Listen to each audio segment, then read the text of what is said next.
Hey there. Well, hey there. I'm Sully, and as always, welcome back to the Gun Club. All right, couple things I want to hit real quick on this video. First off, for those of you all who were trying to catch our live stream on the Tuesday night, the 30th, I'm sorry things didn't work out. We were losing either internet or computer connection continuously. Finally had to give up and knock the stream down. However, I did have a couple of big things I wanted to hit. So, hey, I'm going to do it in these videos instead. One of the biggest things is the legal update on Mr. George Kelly or George Allen Kelly. If you're not familiar with this case, it is a big one. This was one of those really, really bad travesties that kind of got ugly. Mr. Kelly is a rancher. He was down in New Mexico, I believe, just off the Mexican border, and they were having a lot of trouble with migrants coming through his ranch. He's got about 170 acres down there, and he was having smugglers, cartels, migrants, all sorts of sometimes families, whatever, coming across his property.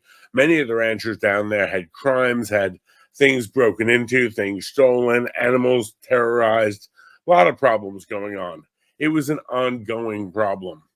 Well, back in January of 2023, things were getting a little bit crazy. Now, Mr. Kelly had overall a decent relationship with local law enforcement and Border Patrol. He was an all about, decent guy, overall not someone you'd consider a problem child or a criminal or a overly violent person or a hazard to anyone around him. He was getting texts regularly from the Border Patrol about the groups that were coming across. They were also seeing a lot more drug trafficking and a lot more aggressive people. We're not talking people coming over looking for a better life. We're talking people coming over with big backpacks full of stuff that they were bringing across the border to sell in this country. You may have heard we have a little fentanyl problem at the border. So, long story short, from that standpoint, he's been dealing with this coming across. And if you ever watched the old Miami Vice many, many moons ago, they know if you're carrying drugs and cash, you're going to be carrying weapons. And a lot of the weapons that they were seeing from these cartels, well, let's just say some high powered stuff.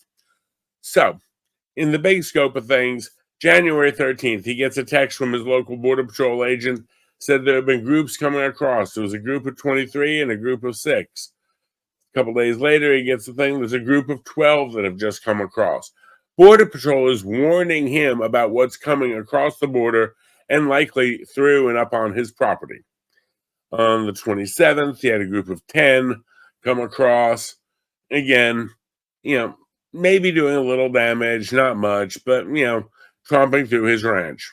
Well, on the afternoon of the 30th, he was making himself a sandwich in his kitchen, and he heard a gunshot outside. This, January 30th of 23, he hears a single gunshot outside. Well, he's had it.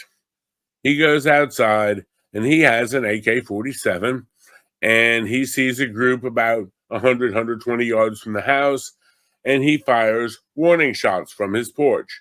He states the warning shots were not at anybody. They were up overhead in the distance, not anything that would injure anybody, but enough to say, look, off my house, stay away from my house, stay away from my farm. They had already spooked his animals. Again, this guy's just trying to live his life and go about everything. Well, that night he's out wandering around, and he actually even called Border Patrol and said, look, they're here. Now I'm hearing gunfire on my land. I just, let off a few from the AK, fired some warning shots. The local sheriff's office and Border Patrol ride out to his house. They look around, don't find anything, and go on about their day. Well, that night he called Border Patrol again, and he called the sheriffs again. He had gone out and he found a gentleman who was face down in the knee-high grass on his ranch who appeared to be deceased. The gentleman was indeed deceased from a single gunshot wound. Now, Mr. Kelly that night is arrested for having shot him, even though he said he never aimed at him, never shot at him, never aimed at anyone, doesn't know how the guy was found there, doesn't know when the guy ended up there. even though law enforcement had been out earlier and not found him. So, could he have been shot somewhere else and moved there after law enforcement left? Quite possible. Could that have been the one shot George heard while he was making his sandwich? Quite possible. But they charged George with second-degree murder. And this 75-year-old man went to jail, was up on $1 million bond, one count of second-degree murder, and one count of aggravated assault. And it was kind of a travesty of sorts. And the prosecution ended up finding one good witness. And this witness turned out to be a Honduran who was living in Mexico, who had entered the country several times illegally and even been arrested for smuggling drugs into the country, primarily marijuana, back in 2015. And, well, this guy said that, oh, yeah, he knew all about this, but he had the location wrong. And he said when this poor gentleman was shot that he fell backwards, but the body was found face down. The prosecution's star witness doesn't know where the body was found and said he fell backwards and the body was found face down. Now, we know that the gentleman who died, who lost his life, we know he was shot. They never found the slug that did it, so they don't know what gun did it. They said, well, it must have been that high-powered rifle. Could it have been a rifle that a cartel member had? Maybe. Could it have been a high-powered handgun at close range that a cartel member had? Maybe. Could be. But that's okay. George is in jail, so the world is going to be a better place. New Mexico, you got some DA problems going on with this one, I think. But that's beside the point.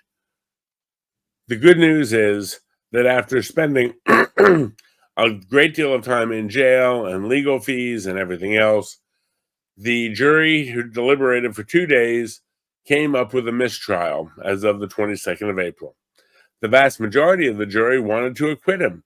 They said, okay, yes, George fired shots. That's undisputed.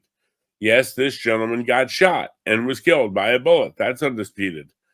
We don't know what bullet killed him, and we can't prove, if we don't know what bullet killed him, that it came from this gun. And as you know, in the legal system, you got to be guilty beyond any reasonable doubt. There's too many other people who could have shot this gentleman, so they didn't find him guilty. There were two on the jury, from what my understanding is, one or two, who said, yes, he's guilty, he deliberately did it. Now, I have to be honest. George had made some comments that were kind of inflammatory back prior to the incident. Talking to his son, they found text messages of 33 drug runners this week. My AK is warming up. It's kind of hot. You want to come back me up? And his son said, no thanks. Be careful. George replied, careful is not an option. It's either fight or run. I'm too old to run. Mom is locked and loaded also. We're going to defend ourselves.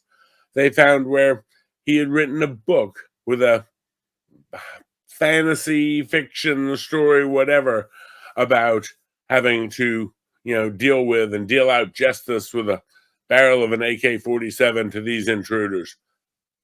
The thing is, you can write the book, you can have all the text messages, you can even say that I want to do it. It doesn't prove you're the one who did it. To me, my opinion, there was never a connection tight enough between the trigger he pulled, the projectile he launched, and whatever hit this man. Now, if they had found the bullet, or they had said it came from at least that kind of gun, that caliber of gun, maybe that's a little bit closer. Did it come from that gun? Maybe a little bit closer. We could then at least say that, yes, the body was somehow connected to George, but it never was. Fortunately, the jury came up, declared they couldn't come to a verdict, and it was a mistrial. And now the prosecution has acknowledged and come to the conclusion they will not be trying George again. So here we sit, end of April, beginning of May, 2024. The saga of George Allen Kelly. He's now a free man, no longer having to deal with charges or defending himself. For what? For defending his own home? For defending his own property? from people again coming across. His wife testified in the trial about finding everything from underwear to firearms to people coming across the land to what appeared to be smugglers or cartel members. The gentleman who was found deceased on the property that day, he didn't have any firearms with him, but he did have a radio with him, like a walkie-talkie. Huh. A walkie-talkie, like he's coordinating something, maybe a smuggling ring or something. Who knows? Maybe this guy like ripped off a cartel. Maybe he talked to the wrong person. Maybe he offended the wrong person. For all I know, maybe he hooked up with the wrong senorita. I don't know. But I don't think in my heart of hearts I can say that there's even a good chance that George Kelly was responsible for his death. So fortunately, big legal update. George will not be getting tried anymore, and this nightmare for him is over. That's all I've got on this clip. Just wanted to get this out. Let everybody know, because, whether you're happy or not about people coming over, no matter what you believe about that, that's fine, and we can have that discussion. Do I think someone should be shot just for coming across the border? No. Should they be shot just for trespassing? No, I can't really justify that. But on the other side of the coin, if they're coming across through my backyard or through my ranch with weapons and doing damage repeatedly, well, if they're doing damage and they've got weapons, I do at some point have a right to say, no, this ain't going to keep going on. Or should they be allowed to keep going on? Let me know what you think down in the comments. Should people with weapons be allowed to go tromping through your backyard? And if you get upset about it, should you be charged? After all, they're just seeking a better life. Or bringing over a bunch of fentanyl. Whatever, you decide. Well, be smart, be safe. Bye.